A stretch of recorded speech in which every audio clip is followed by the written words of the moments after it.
తెలంగాణ ప్రభుత్వం తీసుకున్నటువంటి 42% రిజర్వేషన్లు అనేక ప్రామాణికమైనటువంటి చట్టపరమైన అంశాలు తీసుకొని ముందుకు పోతా ఉంటుంటే దీన్ని అడ్డుకునే ప్రయత్నం జరుగుతూ ఉంది.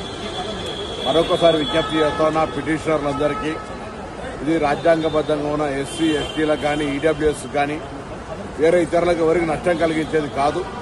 బలహీన వర్గాలకు చేయుతగా ఉండే విధంగా రేవంత్ రెడ్డి గారి నాయకత్వంలో రాహుల్ గాంధీ గారి ఆలోచన మేరకు జరుగుతున్న ఈ ప్రక్రియలో అందరూ ఆలోచన చేయండి.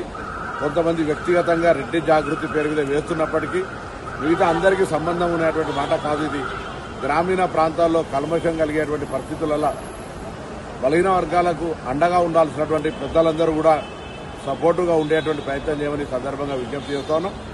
ఇది ఎవరి హక్కును గుంజుకునేది కాదు. ఇది రాజ్యాంగంలో ఎస్సీ ఎస్టీలకు ఉన్న మాదిరిగా బీసీలకు కూడా హక్కు రావాలని కోరుతున్న సందర్భంలో అన్ని రాజకీయ పార్టీలు కూడా ఇందుకు మద్దతు ఇచ్చినాయి.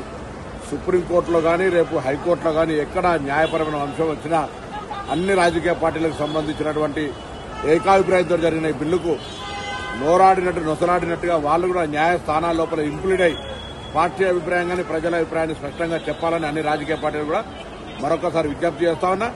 ఇది పైన పటారం లోన లొటారం అన్నట్టుగా మీదికి మాత్రం సపోర్ట్ చేస్తున్నటువంటి విధానం కాకుండా పిటిషనర్ల పైన కొంత విజ్ఞప్తి చేసి కానీ మీ పార్టీ పరమైన అభిప్రాయం న్యాయస్థానాలకు చెప్పి కానీ ఈ అంశంపై స్పష్టత చేయాలని కూడా ఈ సందర్భంగా కోరుతూ ఢిల్లీకి ముఖ్యమంత్రి గారి సూచనల మేరకు పీసీసీ అధ్యక్షుల సూచన మేరకు అదేవిధంగా ఏఐసీసీ కార్యదర్శి మీనాక్షి నటరాజన్ గారి సూచనల మేరకు ఉప ముఖ్యమంత్రి గారు, నేను, శ్రీహరి గారు ఇంకా కొంతమంది ప్రజాప్రతినిధులు వెళ్తా ఉన్నాం.